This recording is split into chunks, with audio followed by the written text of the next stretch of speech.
Hello, citizens of the world. We are anonymous.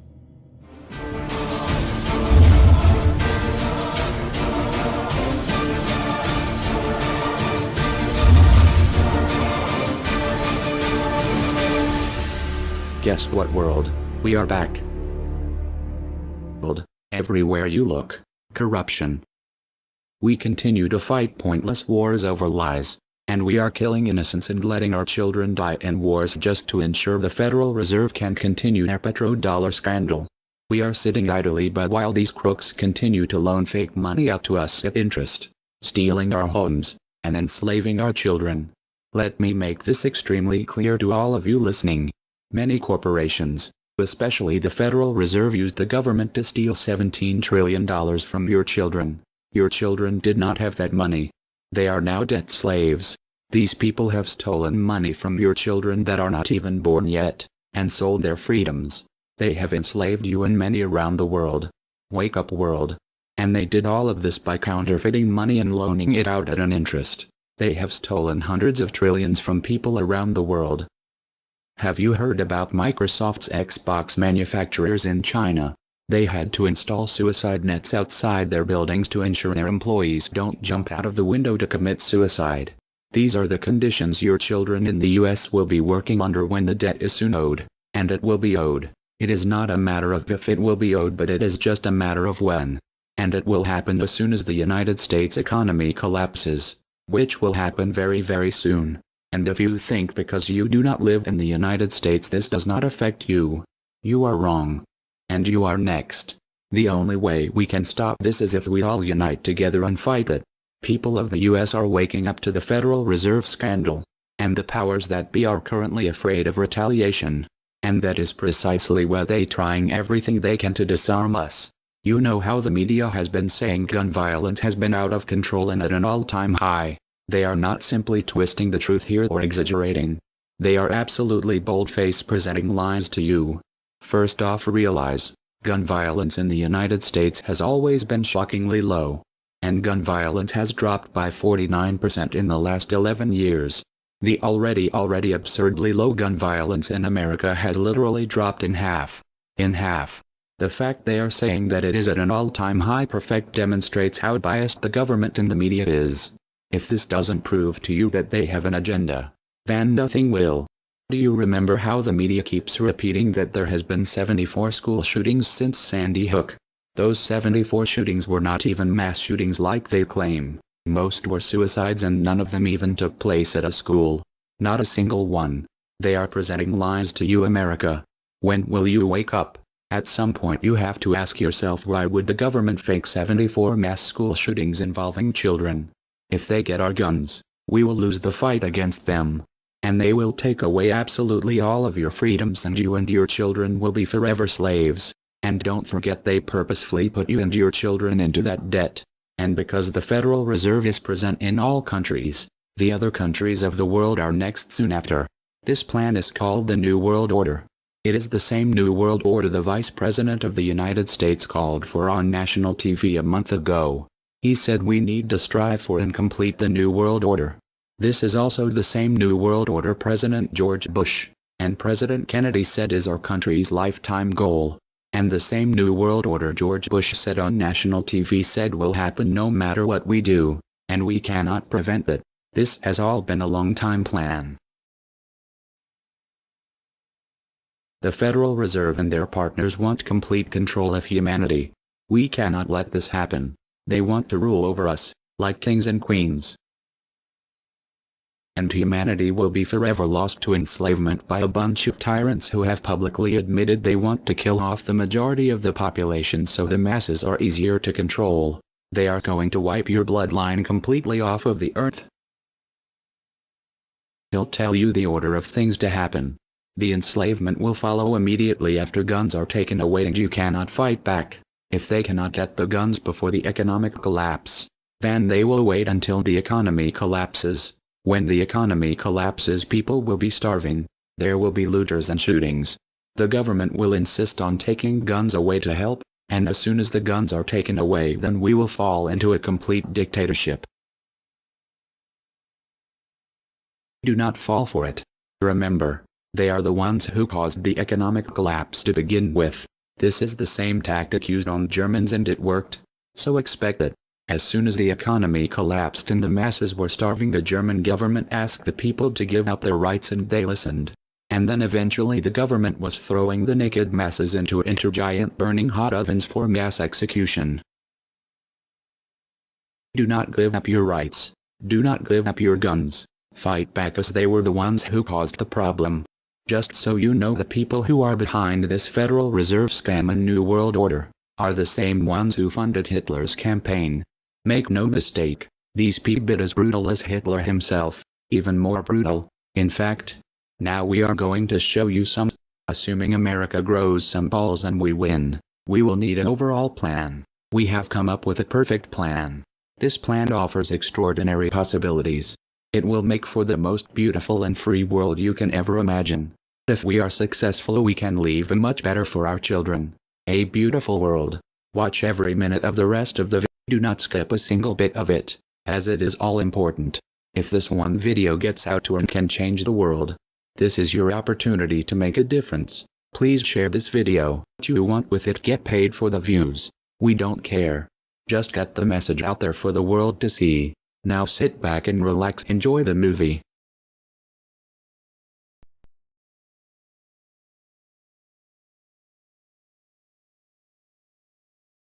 To you? Makes perfect sense. Okay. Anybody else want to throw anything out at us? Sir? I think you're an anarchist and you don't know it yet.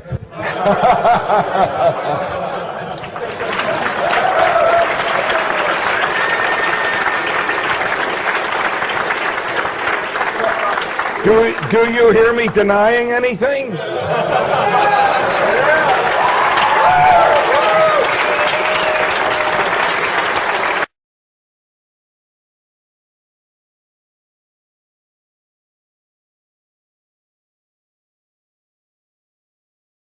Many people, when they hear the word anarchy, think of chaos and mayhem.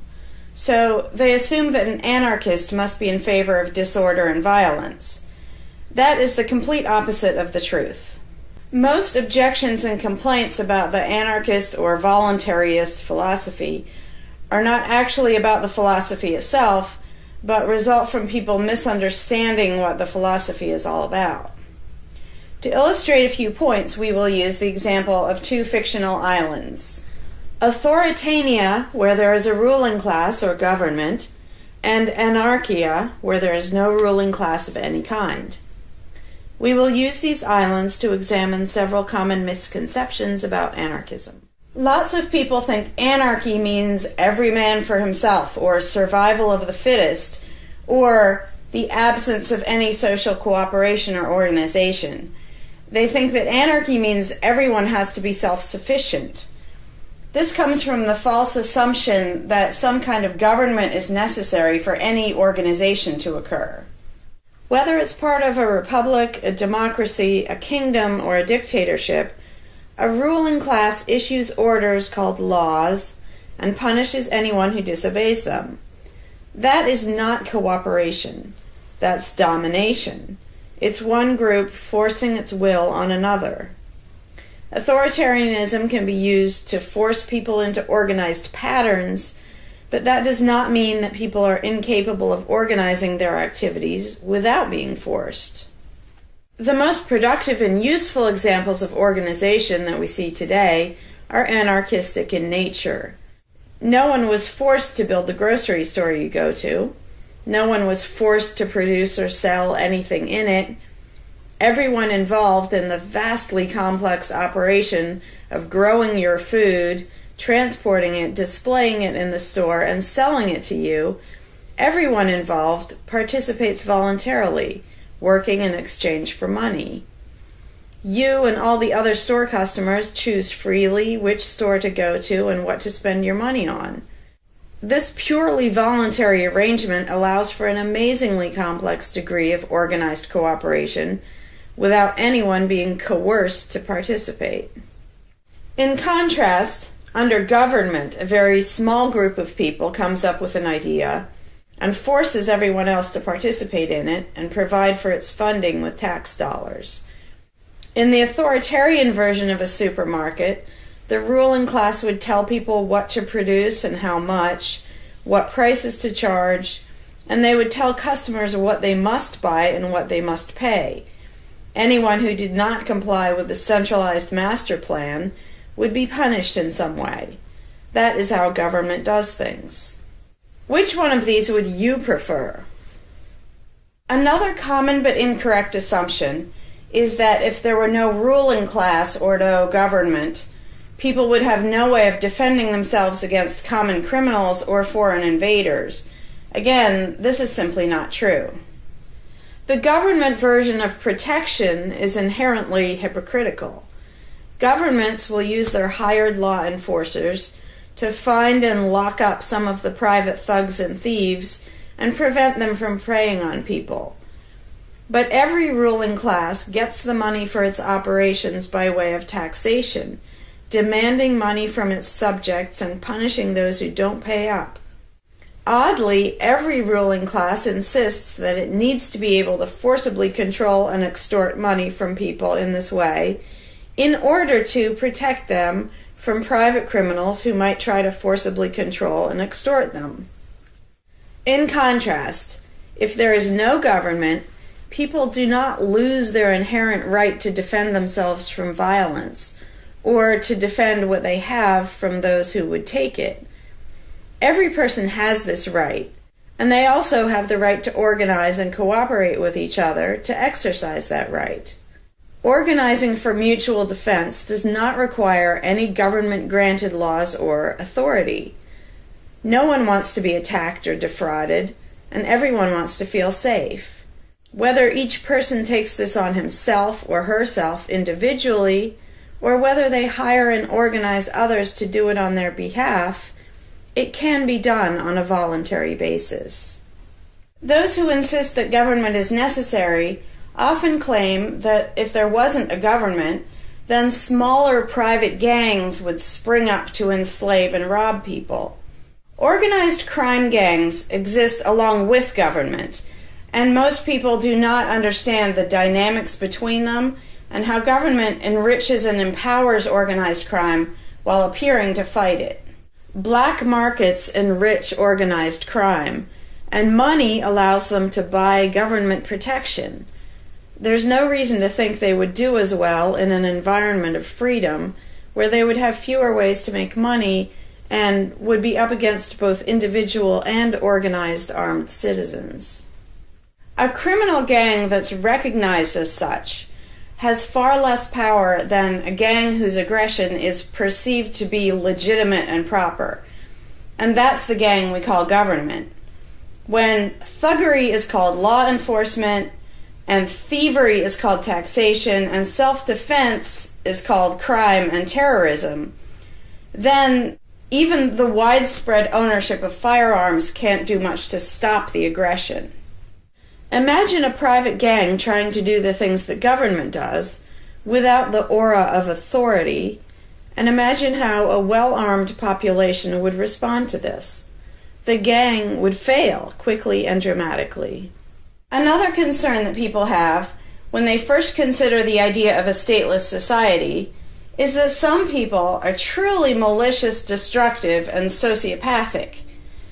The concern is that these people would be free to do anything they wanted and no one would stop them.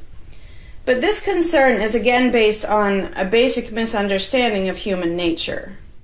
Wherever we have a government ruling class, we still have freelance thieves and thugs who are not deterred by the laws of the politicians.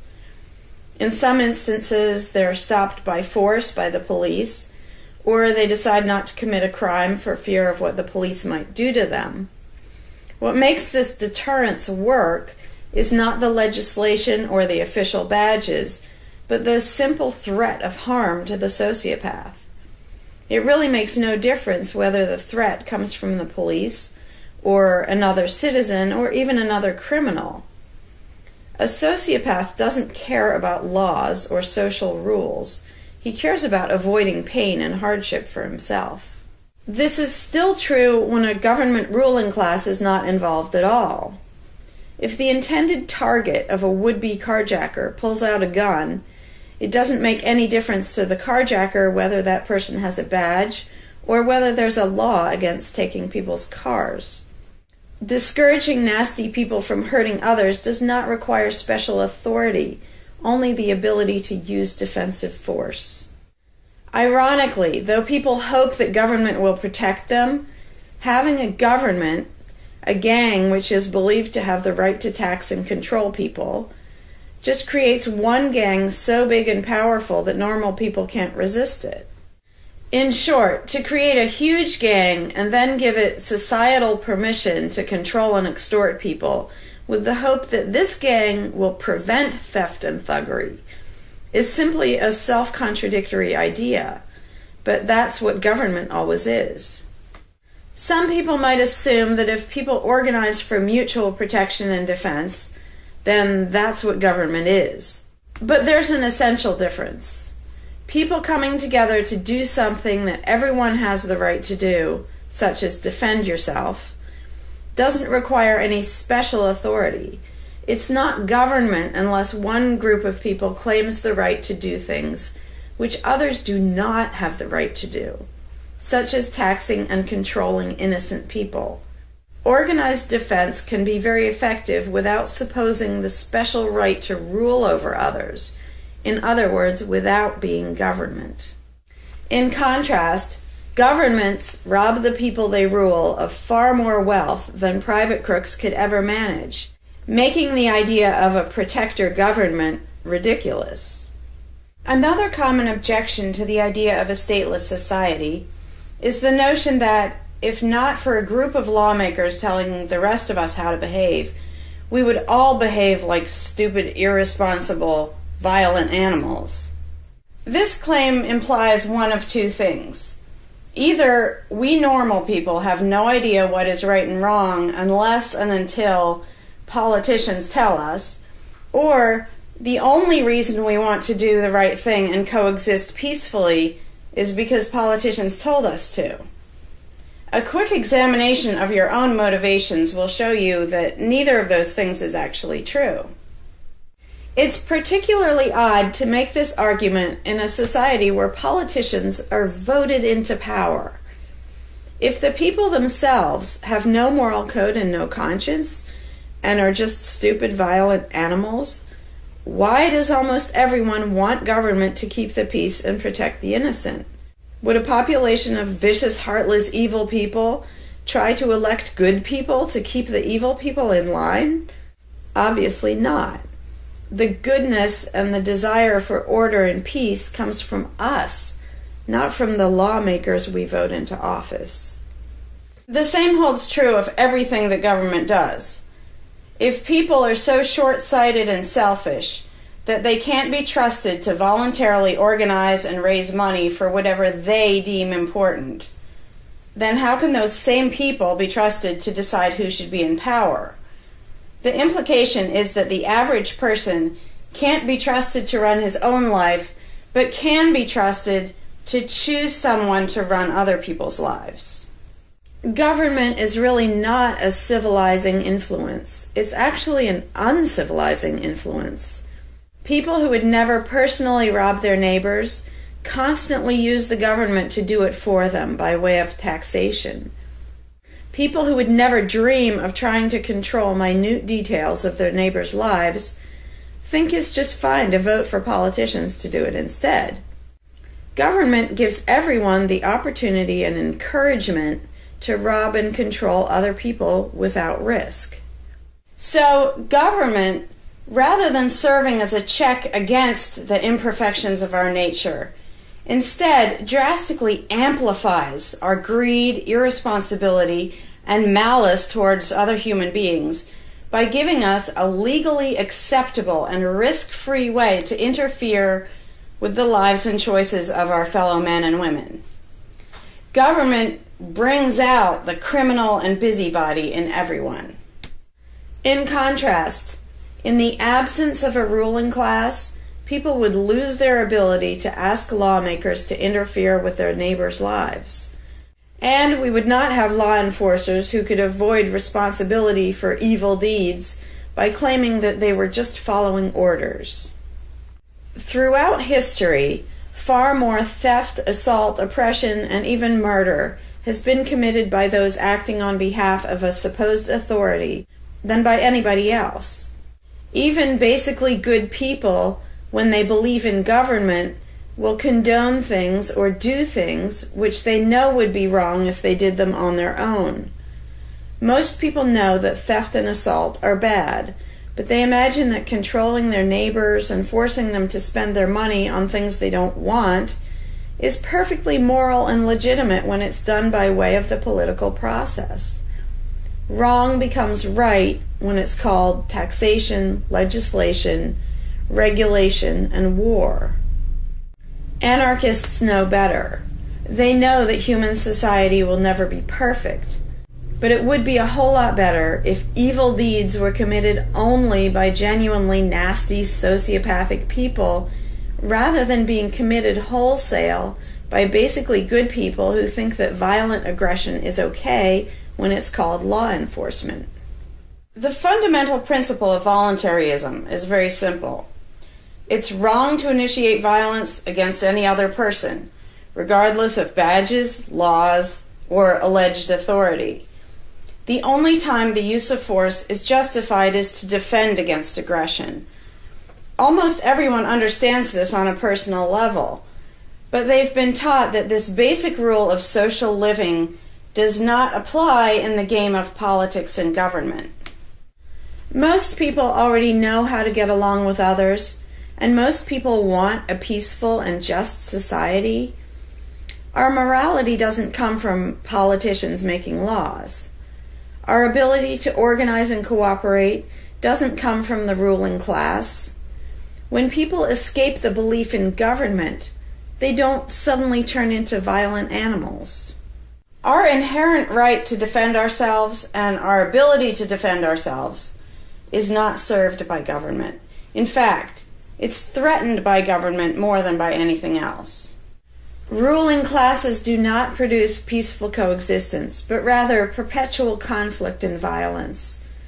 Our belief in government authority takes our compassion, virtue, and good intentions and turns them into power for people who crave power and riches. Of course, the people who benefit most from the political racket will put a good spin on the system and do their best to convince people that it's a social necessity. But ask yourself this: have the thousands of laws, regulations, and taxes imposed on you by politicians made you a better person? Have they made you more productive or more caring? Is the world better off with the politicians taking your money and telling you how to live your life? Or do you think it might have been better off if you'd been allowed to spend your own money and make your own decisions? Is society really best served by a small class of people forcefully imposing a centralized master plan on everyone else? Can the orders and threats of a ruling class make the world what it should be? Or would society be better served by human freedom and respect for individual rights, by voluntary cooperation and peaceful organization? If this second option sounds better to you, maybe you should learn more about anarchism. Some people dismiss anarchism as a utopian idea that would only work if everyone were generous and compassionate. Obviously, everyone is not generous and compassionate all the time. But these people need to look at the other side of the coin. If people are too stupid, greedy, and malicious to be free, aren't they too stupid, greedy, and malicious to be trusted with power over others? Whether people are inherently good, bad, or some of each, giving a person power over others is not going to make that person better. In fact, power has historically been known to corrupt people and make them worse, whereas the discipline imposed by the equal freedom of everyone else brings out the best in human nature. Most people today think that we need some form of government because they mistakenly believe that obedience to authority makes us all more civilized, moral, and peaceful. In reality, it has always done exactly the opposite. Everyone knows that governments can be corrupt, abusive, inefficient, counterproductive, even tyrannical. But most people assume that the way to fix that is to get the right people into power. People have spent centuries trying to create a good society using different kinds of ruling classes, different legal structures, different ways of choosing the rulers, and so on. But every governmental construction has resulted in freedom and riches for some, and oppression, violence, and poverty for others. What if, instead of deciding what the throne should look like and who should sit on it, all people of goodwill embraced the non-aggression principle? What if, instead of looking to a ruling class to impose our values on society, we embraced the concept of self-ownership? These principles are simple and easy, to the point of being self-evident, but they're diametrically opposed to the authoritarian principles that most of us have been indoctrinated with. Anarchism does not mean chaos and violence, or every man for himself. Having no government does not mean having no morality, no organization, and no cooperation. Simply put, anarchism does mean that no one is your master and no one is your slave. And that's all it means. Howdy, Larkin Rose here. I'm feeling slightly less than entirely patient and polite today, so if this video gets slightly caustic, too bad. This video is for all the people who are constantly saying, well, if not for government, we couldn't have roads, or we couldn't have police, or nobody would care for the poor, or we wouldn't be protected, whether it's from local thugs or from foreign invaders. We wouldn't have this, we wouldn't have that. So thank goodness we have government and taxes, because we wouldn't have any of those things.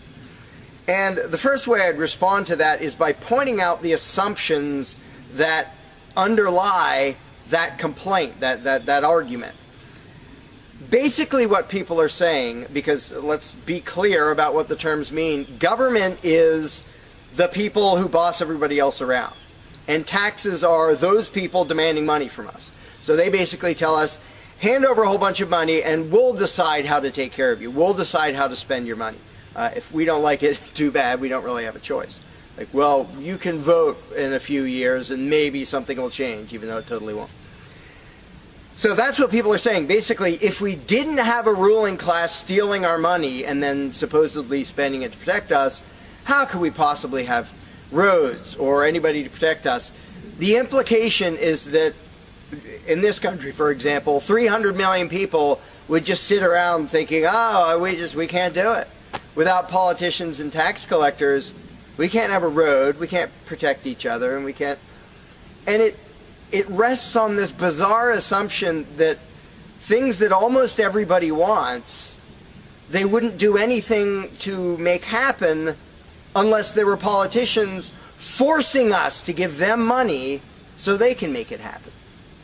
And so an example I like to use is, let's apply the same argument to food, because food is pretty darn important. I think everybody can agree.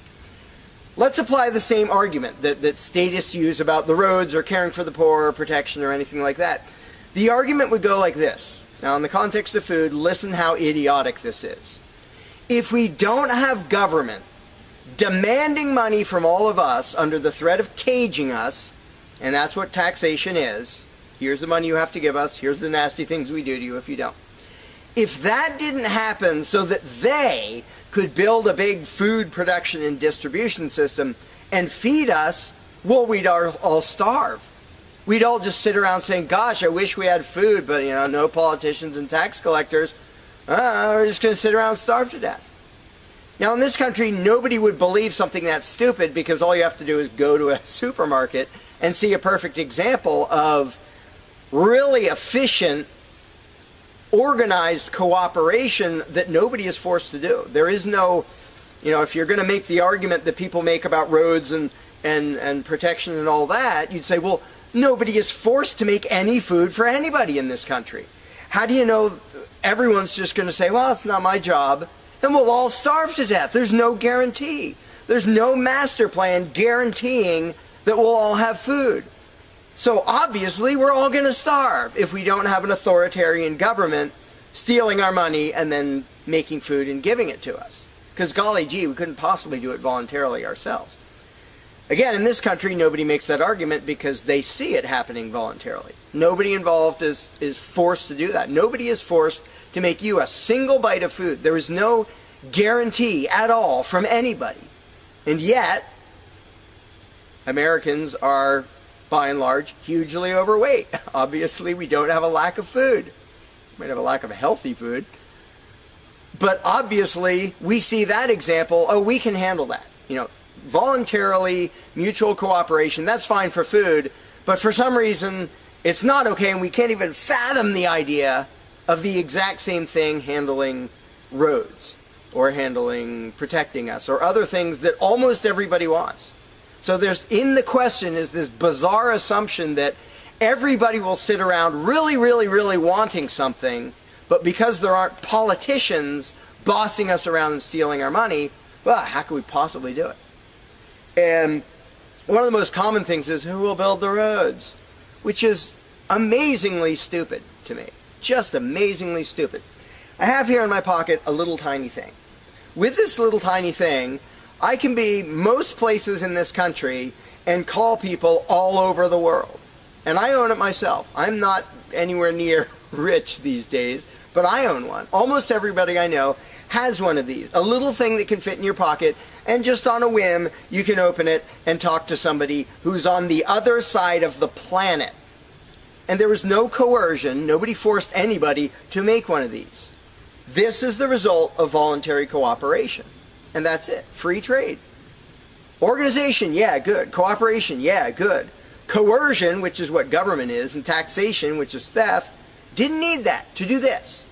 So what these people are telling me, oh, we wouldn't have roads if we didn't have government, is that somehow free individuals, relatively free, interacting voluntarily can make it so I can talk to almost anybody in the world on a little thing that fits in my pocket on a budget that is not a very good budget at the moment, but I still have one of these. That freedom, not authoritarianism, can supply me with this, but freedom cannot achieve a flat place. Because that's what a road is. It's a flat place. From here to there, because we have these machines that take us from here to there. By the way, we don't have those machines because of government. We have those machines because of free enterprise and voluntary interaction and cooperation. The idea that freedom can make a car but can't make a flat place is just idiotic. You really think we can't make a flat place? And so I ask people, and they say, well, who will build the roads? Are you really telling me that you really and truly think that if government fell off the face of the earth, 300 million people in this country, 7 billion if you want to include the whole planet, would sit around in their houses thinking, golly, I wish I could go visit Fred, but I can't because there's not a flat thing from me to him, and I don't know how to do it. And the other 300 million or 7 billion people, we can't possibly do it because there aren't any politicians and tax collectors. If they were here, we could do it. If they were here to boss us around and steal our money and really inefficiently build a flat place, then we'd be set. Then I'd be comfortable and I could be confident that I could get places. I could visit Fred, I could go shopping, but now we're all going to sit in our houses wishing we could go to the corner store, but we can't because, golly, how could we possibly make a flat place from here to there? We can make these, where you can talk to anybody in the world. We can make machines that you drive around in, but no, we couldn't possibly make a flat place. And when people say, well, who will build the roads? The first answer is the same damn people who do it now. Politicians and tax collectors don't build the friggin' roads. Have you ever seen one out there? No, you haven't. They steal our money, waste most of it, do all their corrupt games, and then they pay other people. Here's an idea. How about if we pay those other people who actually build the stinking road? And the fact that that doesn't occur to people is a great indication of how well indoctrinated people are by the rulers who will perpetually tell us, you can't organize anything, you can't achieve anything, you can't do anything unless we are here to force it on you. And it's, again, there are a zillion examples, whether it's caring for the poor or protection or roads, obviously. where most of the population will say, I'm really concerned that poor people won't be taken care of, which means most of the population wants people in need to be taken care of. And if we didn't have politicians stealing our money, how would it happen? Here's an idea. Take some money out of your pocket and give it to one of the people that you think needs help. Why would you not comprehend that, but you would comprehend some guy 1,000 miles away passing a law to send an armed thug to take your money, to waste 90% of it, and then give a little bit to somebody who may just be defrauding the system or may actually need it? And the amount of indoctrination required to make people even ask these questions of how could we possibly do this without government? What do you think government adds to the equation? It doesn't add any resources. It doesn't create anything. Everything it gives away, it steals from us first, by way of taxation. It doesn't add any skills. It doesn't add any knowledge. The people who are here would still be here if the institution of government fell over. We have all the know-how, we have all the resources, all the technology. The only thing it adds is one group that's imagined to have the right to violently assault and control and extort everybody else. So what the question really means is, how could we have a road, or how could I help that poor, or how could that poor person be helped, or how would anybody protect us if there wasn't a gang of thugs with permission to violently control and rob us? And when you recognize that that is literally what the question means, you already see how utterly idiotic it is. And it's completely the result of authoritarian statist indoctrination. Nobody would come up with that on their own. And you obviously don't see that with the example of food or cars or cell phones or anything else. Nobody says, we won't be able to talk to each other unless there's a gang of thugs that's allowed to boss us around and steal our money. And just economically, how stupid you have to be to think that's a good idea. Here are your choices. Let's do this. I'll give you these two choices for how you will be fed from now on. Either you can go spend your own money wherever you want. You can go to the supermarket or the local this or the local grocery, whatever you want. You can go decide what you want, and they'll tell you the price. You decide what you're going to buy and how much. And you can go to different places and you can shop around and you can do all that. That's option number one. But let me warn you, option number one does not give any guarantee that you will be fed. There's no master plan forcing people to feed you. So, oh my gosh, you better be really scared of that option, despite the fact that you can do it day after day and it works really darn well and feeds pretty much not only this country, but with a massive surplus. So that's option number one that apparently statists are scared of. Option number two is politicians will take as much money of yours as they decide to take. Then they will decide what, if anything, they will buy with that money in terms of food to give to you, to feed you. Do you really think that will serve you better, that will feed you better? Yeah, I'm much more comfortable that I'll have I'll be fed, I'll be secure, everything will be okay. If a gang of thugs who doesn't really care about me steals my money and then decides what, if anything, to give me back from what they stole. But that is implied in the question, whatever you put in the blank. How are we going to have blank if not for government? What you're saying is, how can we, the people who really want roads and food and cell phones and protection and all the things that almost everybody wants, how can we possibly have that unless we give someone permission to steal our money and boss us around and then decide what they're going to give us? And the same thing applies no matter what you put in the blank. How will we possibly do blank without government? One of the silly ones is caring for the poor. How will we care for the poor? Think of what that means. Like when more than half the country votes for a party to take care of the poor, it's more than half of the country saying, we're really concerned and we want to make sure that the less fortunate are taken care of, but we don't believe that normal people acting in freedom will take care of them. Well, if the people didn't care about the poor, they wouldn't win the election. By definition, if you vote for a welfare state, you're an idiot. Because either people are heartless bastards and you're going to lose, or people are compassionate and giving and you don't need to win. Just give them your stinking money. But people play the game, and that's the Democratic Party lives off of the idiotic notion that you're all so heartless that you should vote for us to steal your money to give to the poor. And half the country falls for it. Yeah, we're all so heartless that we voted you into office for the specific purpose of taking our money to help the less fortunate. That's just freaking brilliant. How about if half the country just gave their stinking money to the less fortunate? And then the less fortunate would all be rich, because it would be 1 trillion times more efficient than the government version of welfare ever is. Also, it would be actual charity instead of mass theft and corruption and fraud and all that fun stuff. But what takes the cake, the ultimately insane thing, whatever you put in that gap, how can we have blank without a parasitic ruling class and a bunch of hired thieves? It's just a stupid question, but it's extra super stupid when what's in the blank is, how will we be protected? Who will protect us from thieves and robbers if we don't have government? It's the most idiotic question. It's also the most frequent question from statists. So here's what the question literally means.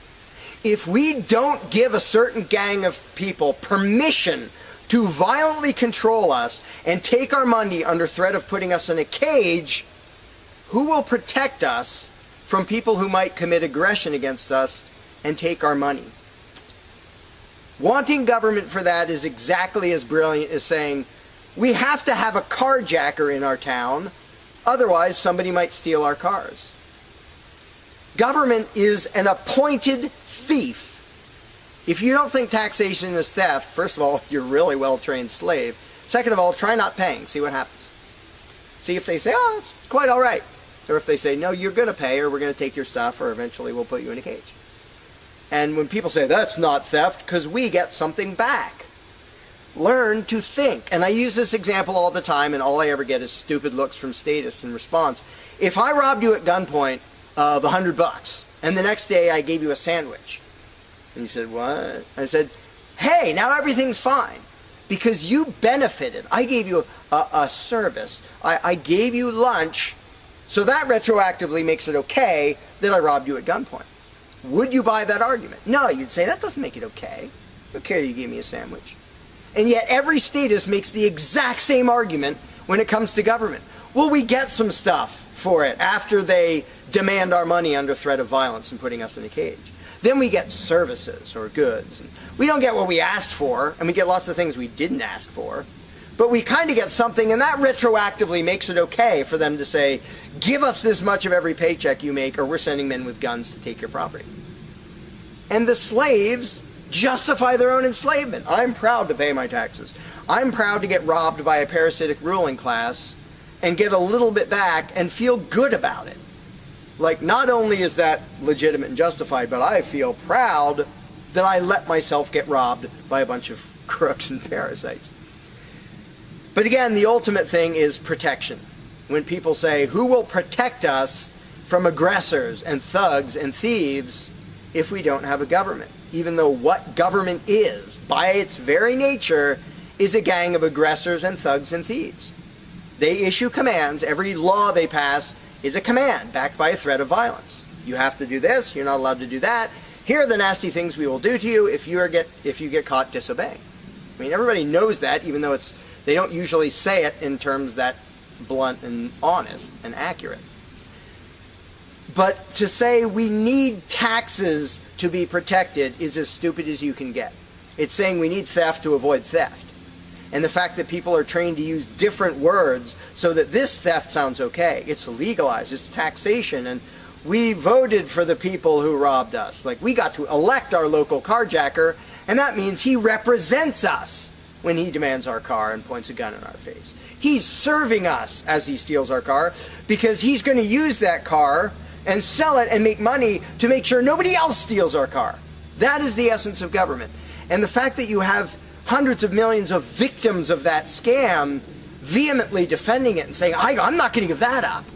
I don't want to give up government. Who would protect us? I don't want to give up the biggest aggressor on the planet, the biggest thief on the planet. Look at your tax bill and see how much private crooks steal from you. So before you ask that question, before you ask, how could we possibly have roads or protection or water or air or Christmas or Santa Claus or any of the zillion things that statists imagine we can't possibly have without a ruling class. Think about what the question actually means. Because when you get to the point where you understand the implications of your own question, asking, how can we possibly have this without a parasitic gang of thugs robbing us? When you actually understand what you're really asking, you won't ask the question because you will realize it's completely freaking idiotic.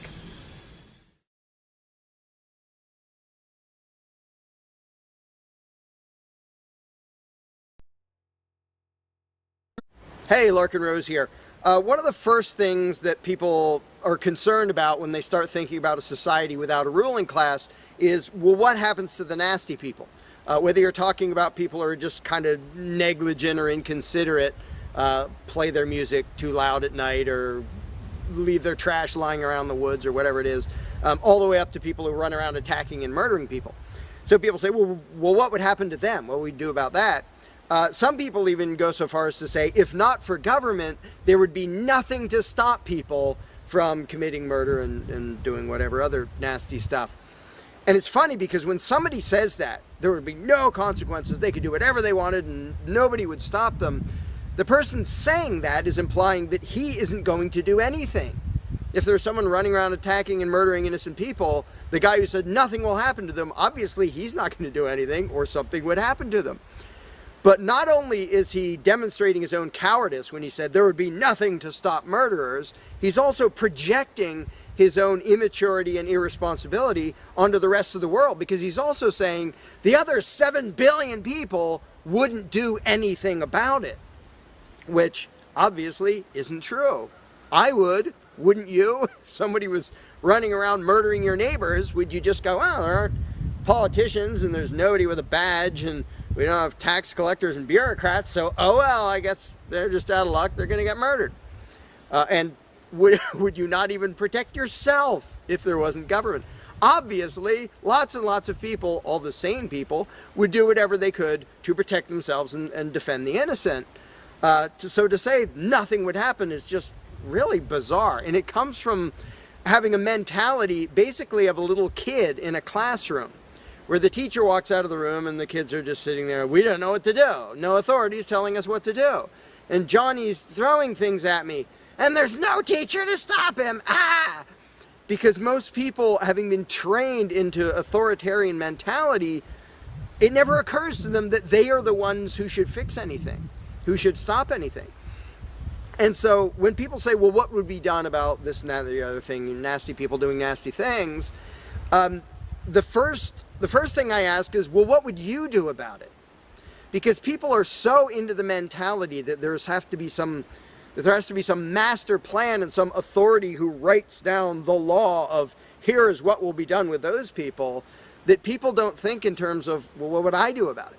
Which is why I always ask people, well, what would you do about it? You're a person just as much as me and just as much as the other 7 billion. What would you feel justified in doing if somebody was polluting or playing their music too loud at night or running around murdering people or whatever in between you can think of? Any nasty thing, what would you feel justified in doing about it? Because there's a very basic rule of being a moral human being, which is if it would be wrong for you to do something, don't ask anybody else to do it. And the rule is so simple, so self-evident and obvious that most people will go, well, duh, of course. Trouble is, nobody in the world who believes in government abides by that rule. Nobody.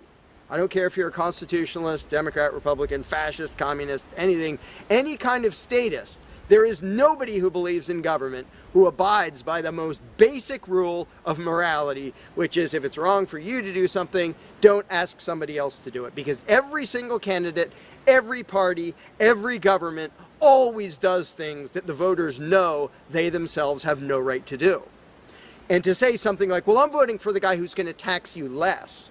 Well, do you have the right to rob me a little bit less than the other guy? No, you don't. So telling me that, well, somebody was going to rob you more, but I voted for the guy to rob you a little bit less, you are still violating the basic rule of being a human being. If it's wrong for you, don't ask somebody else to do it. Well, that's kind of the second basic rule, the first one being the non-aggression principle. And they actually go together quite well.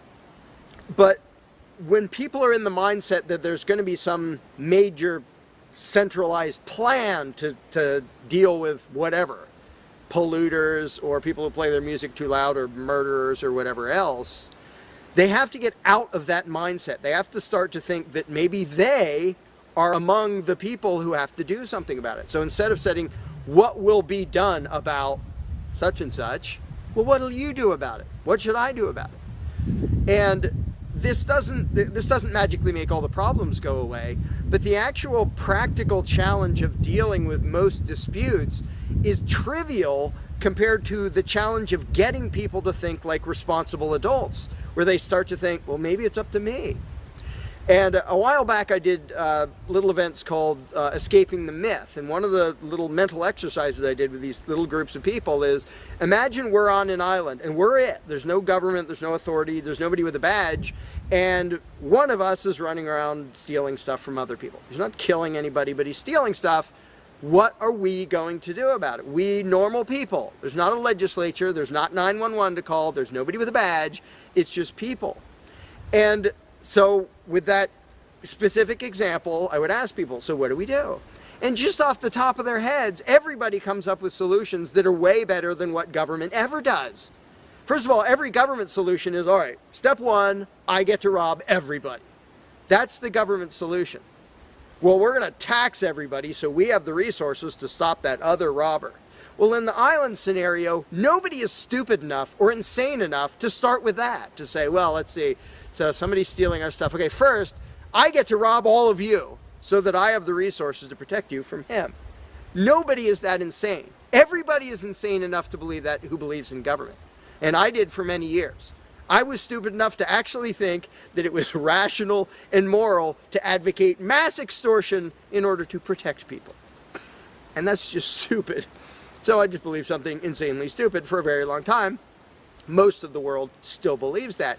But in a setting where people are put on the spot and they're responsible for what happens, they don't do that. They don't say, well, I get to boss everybody around and take their money. Nobody does that. So to me, the challenge is not even coming up with specific solutions to every imaginable dispute or problem, which I don't pretend to know how everything's going to turn out. And I don't intend to be emperor of anarchy. I'm not going to be in charge of the world. But getting people to the mindset where it's up to them, where there's just people, we're it. No legislatures, no people with badges, no authority, we're just people. Suddenly people are way better at solving problems and making things work. One good example is when there's a disaster. Unfortunately, sometimes it takes a horrendous event to bring out the best in people. And it brings out the worst in some people too. But when people say, whoa, my neighbor's house is floating away, I'm not going to wait for FEMA. I'm not going to dial 911. I'm going to jump in a boat and go save him. Because suddenly it's on me. Suddenly I'm the one who has to do something. And when it occurs to people that they're the ones who have to do something, and unfortunately, usually that only happens in a complete disaster area, when it occurs to people and they suddenly take on the responsibility and start to think like adults, their solutions are generally a lot better than any government solutions, and ever are. But to get to that mentality, people have to shift from the authoritarian mindset to the mindset of a self-owning individual who realizes there is nothing above me.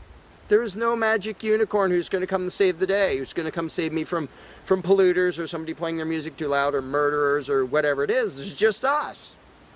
And if we realize that, then first of all, people would stop asking me, well, without a government, how would this be handled? As if I'm going to be in charge. I don't freaking know.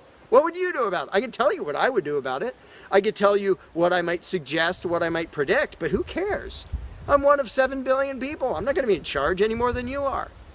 So it's really a mental exercise that people have to think over in their own heads with their own moral codes instead of waiting for some outside answer. And it's why I don't usually get into those discussions of, well, here's my plan for how to deal with this and that and the other thing, because my plan doesn't matter. My plan will not be the best plan for any problem you can come up with. There will be a million people with better plans than whatever I could come up with. So don't ask me to describe how you are going to fix problems. I don't freaking know. And you can see the mind shift in people when they grasp that they own themselves and they suddenly realize, oh, okay, well, yeah, there are things we can do to settle disputes, to protect ourselves from attackers, to do this or that or the other thing. But the first step is just grow up. Stop thinking it's somebody else's business to make the world work. Well, how will the poor be cared for? I don't know. What are you going to do? Well, how will we be protected from this? I don't know. What are you going to do about it?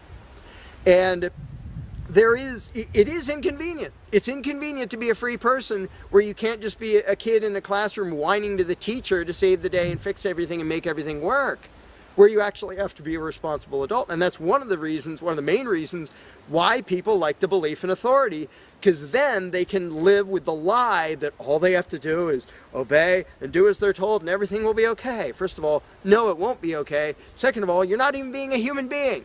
You just threw your free will out the window and became somebody's slave in the hopes that that would help humanity. It doesn't help humanity for you to be a slave. It doesn't help humanity for everybody else to be a slave.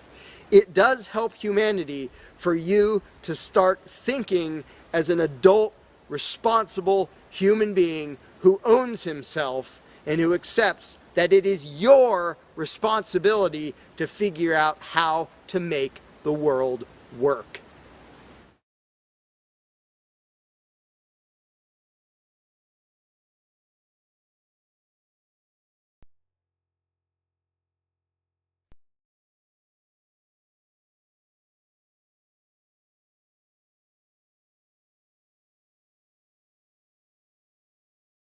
You cannot begin to imagine in how many ways the world is the opposite of what you have been taught to believe.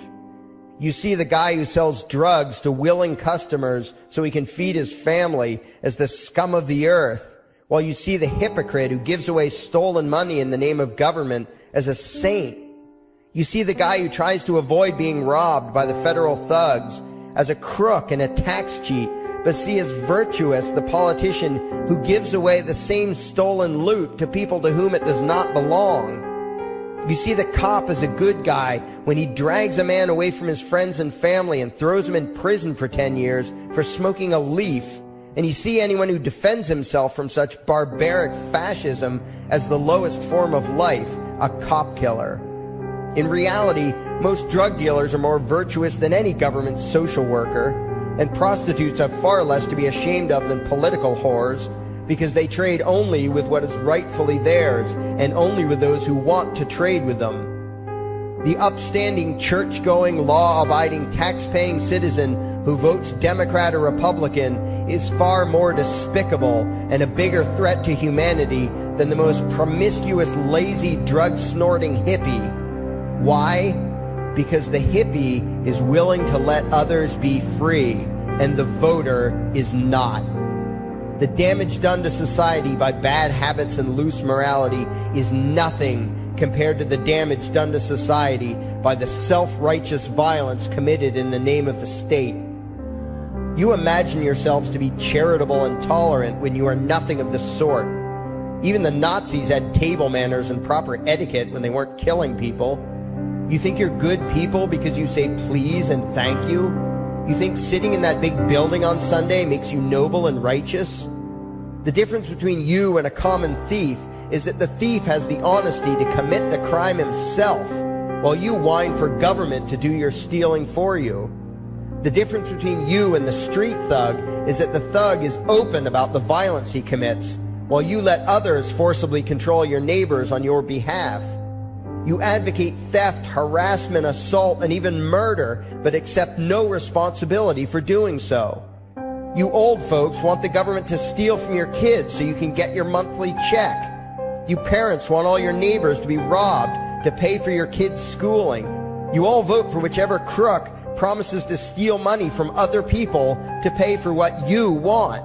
You demand that those people who engage in behaviors you don't approve of be dragged off and locked up, but feel no guilt for the countless lives your whims have destroyed.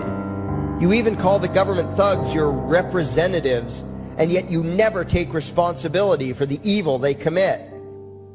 You proudly support the troops as they kill whomever the liars in D.C. tell them to kill, and you feel good about it. You call yourselves Christians or Jews or claim to follow some other religion, but the truth is what you call your religion is empty window dressing. What you truly worship, the God you really bow to, what you really believe in is the state. Thou shalt not steal, thou shalt not murder, unless you can do it by way of government. Then it's just fine, isn't it? If you call it taxation and war, it stops being a sin, right? After all, it was only your God that said you shouldn't steal and murder, but the state said it was okay. It's pretty obvious which one outranks the other in your minds. Despite all the churches, synagogues, and mosques we see around us, this nation has one God and only one God, and that God is called government. Jesus taught nonviolence and told you to love your neighbor, but the state encourages you to vote for people who will use the violence of government to butt into every aspect of everyone else's life. Which do you believe? To those about to stone a woman who had committed adultery, Jesus said, "Let him who is without sin cast the first stone." But the state says it's perfectly fine to lock someone up if they do something you find distasteful, such as prostitution. Which do you believe? The Christian God says, "Thou shalt not covet," but coveting is the lifeblood of the beast that is the state. You are taught to resent, despise, and hate anyone who has anything you don't have. You clamor for the state to tear other people down, steal their property, and give it to you. And you call that fairness. The Bible calls it coveting and stealing. You are not Christians. You are not Jews. You are not Muslims. And you certainly aren't atheists. You all have the same God, and its name is government. You're all members of the most evil, insane, destructive cult in history.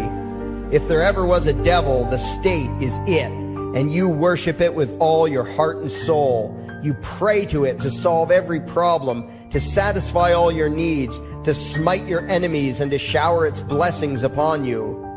You worship what Nietzsche called the coldest of all cold monsters, and you hate those of us who don't. To you, the greatest sin is disobeying your God, breaking the law, you call it, as if anyone could possibly have any moral obligation to obey the arbitrary commands and demands of the corrupt, lying, delusional megalomaniacs who infest this despicable town. Even your ministers, priests, and rabbis, more often than not, are traitors to their own religions, teaching that the commands of human authority should supersede adherence to the laws of the gods they say they believe in. Several years ago, I heard one pompous evangelical jackass in particular pontificating on the radio that anyone who disobeys the civil authority, be it a king or any other government, is engaging in rebellion against God. Those were the exact words he used. What if the government is doing something wrong?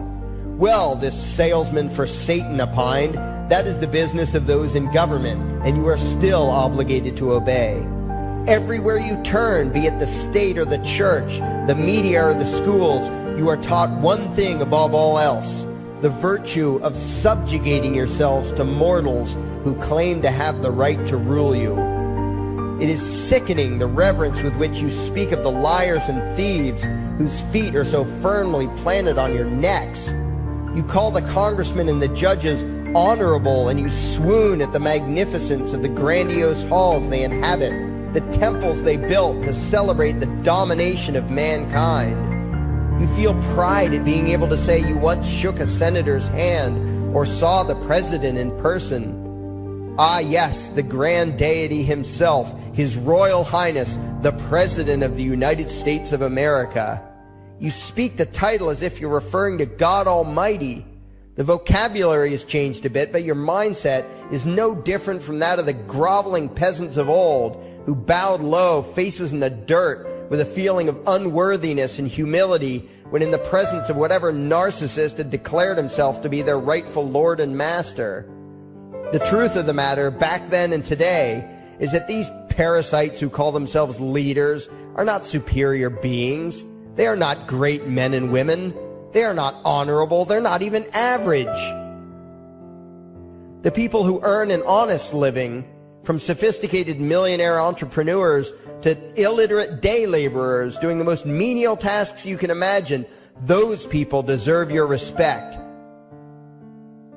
Those people you should treat with courtesy and civility.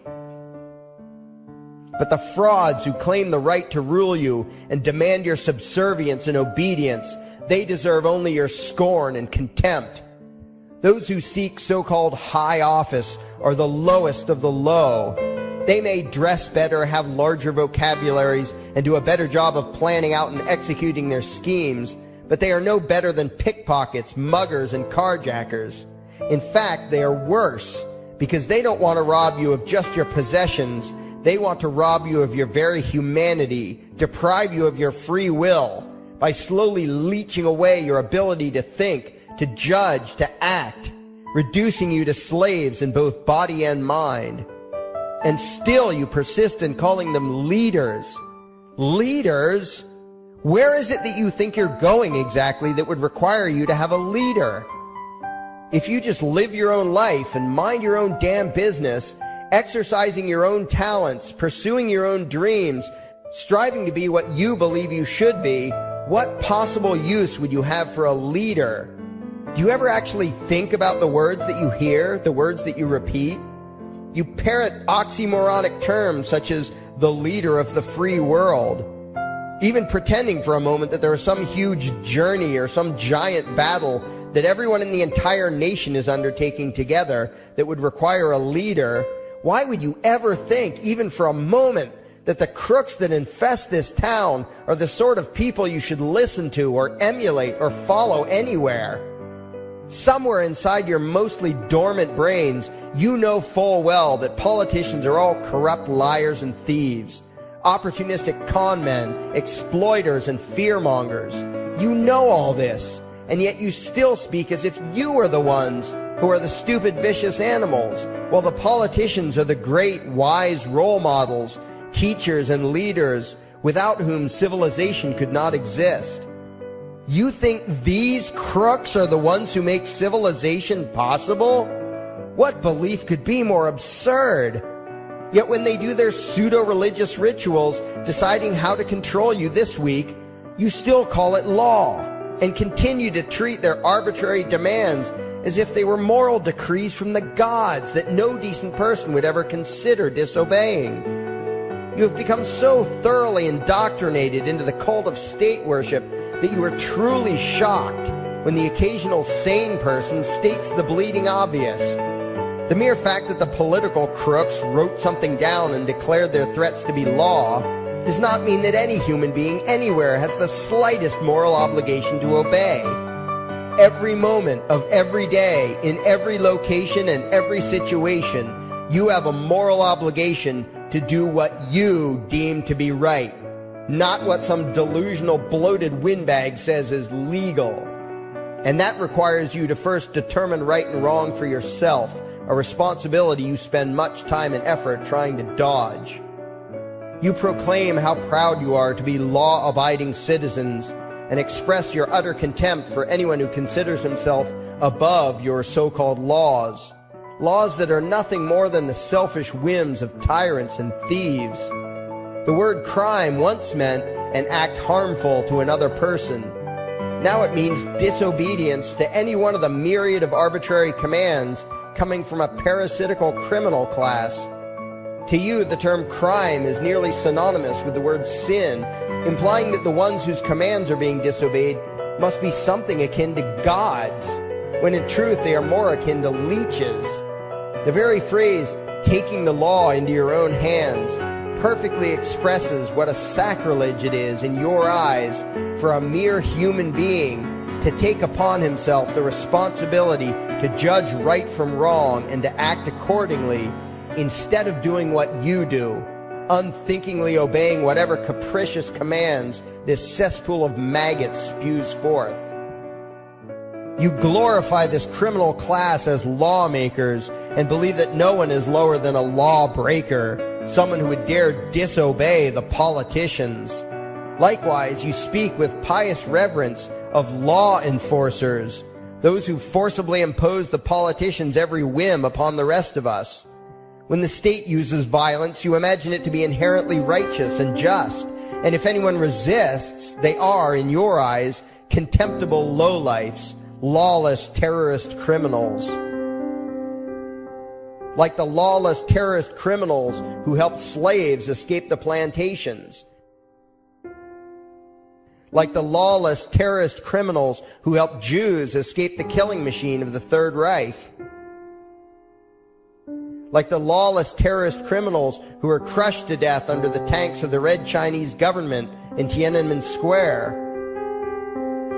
Like all the lawless terrorist criminals in history who had the courage to disobey the never-ending stream of tyrants and oppressors who have called their violence authority and law.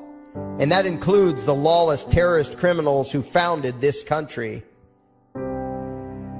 Everything you think you know is upside down, backwards, and inside out. But what has to take the cake, the height of your insanity, is the fact that you view as violent terrorists the only people on the planet who oppose the initiation of violence against their fellow men. Anarchists, voluntarists, and libertarians. We use violence only to defend ourselves against someone who initiates violence against us. We use it for nothing else. Meanwhile, your belief system is completely schizophrenic and self-contradictory. On the one hand, you teach the young slaves that violence is never the answer. Yet out of the other side of your mouths, you advocate that everyone and everything, everywhere and at all times be controlled, monitored, taxed, and regulated through the force of government. In short, you are teaching your children that the masters may use violence whenever they please, but the slave should never resist. You indoctrinate your children into a life of unthinking, helpless subservience. You are putting the chains around their little necks and fastening the locks tight. And worst of all, you feel good about it. Out of one side of your mouths, you condemn the evils of fascism and socialism and lament the injustices of the regimes of Hitler, Stalin, and Mao. While out of the other side of your mouths, you preach exactly what they did. The worship of the collective, the subjugation of every individual to that evil insanity that wears the deceptive label, the common good. You babble on and on about diversity and open-mindedness, and then beg your masters to regulate and control every aspect of everyone's lives, creating a giant herd of unthinking conformist drones. You wear different clothes and have different hairstyles, and you think that makes you different. Yet all your minds are enslaved to the same club of masters and controllers. You think what they tell you to think and do what they tell you to do while imagining yourselves to be progressive, thinking, and enlightened. From your position of relative comfort and safety, you now condemn the evils of other lands and other times while turning a blind eye to the injustices happening right in front of you. You tell yourself that had you lived in those other places, in those other times, you would have been among those who stood up against oppression and defended the downtrodden. But that is a lie. You would have been right there with the rest of the flock of well-trained sheep, loudly demanding that the slaves be beaten, that the witches be burned, that the nonconformists and rebels be destroyed. How do I know this? Because that is exactly what you are doing today. Today's injustices and oppressions are fashionable and popular, and those who resist them, you tell yourselves, are just malcontents and freaks, people whose rights don't matter, people who deserve to be crushed under the boot of authority. Isn't that right? You bunch of spineless, unthinking hypocrites, look in the mirror. Take a good look at what you imagine to be righteous and kind. You are the devil's plaything. The crowds of thousands wildly applauding the speeches of Adolf Hitler, that was you. The mob demanding that Jesus Christ be nailed to the cross, that was you. The white invaders who celebrated the wholesale slaughter of those godless redskins, that was you. The throngs filling the Colosseum, applauding as the Christians were fed to the lions, that was you. Throughout history, the perpetual suffering and injustice occurring on an incomprehensible scale, it was all because of people just like you. The well-trained, thoroughly indoctrinated conformists, the people who do as they're told, who proudly bow to their masters, who follow the crowd, believing what everyone else believes and thinking whatever authority tells them to think, that is you. And your ignorance is not because the truth is not available to you. There have been radicals preaching it for thousands of years. No, you are ignorant because you shun the truth with all your heart and soul. You close your eyes and run away when a hint of reality lands in front of you. You condemn as extremists and fringe kooks those who try to show you the chains you wear because you don't want to be free. You don't even want to be human. Responsibility and reality scare the hell out of you, so you cling tightly to your own enslavement and lash out at any who seek to free you from it. When someone opens the door to your cage, you cower back in the corner and yell, "Close it, close it." Well, some of us are finished with trying to save you. We've wasted enough effort trying to convince you that you should be free. All you ever do is spout back what your masters have taught you, that being free only leads to chaos and destruction, while being obedient and subservient leads to peace and prosperity. There are none so blind as those who will not see. And you nation of sheep, would rather die than see the truth.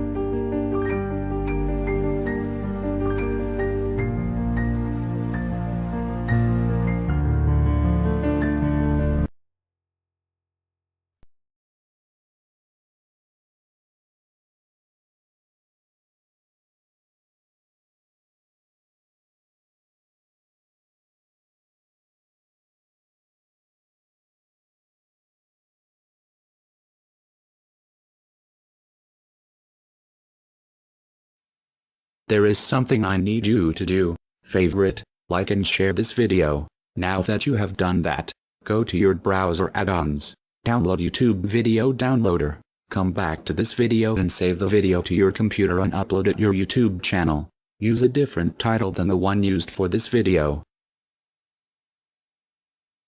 We now have a new YouTube channel. It is called Anarchy World. It's all one word. Subscribe to us. And the videos used in this video were by Larkin Rose, also one word. Look for his channel and subscribe to him as well. Thank you. And by the way, these are the people responsible.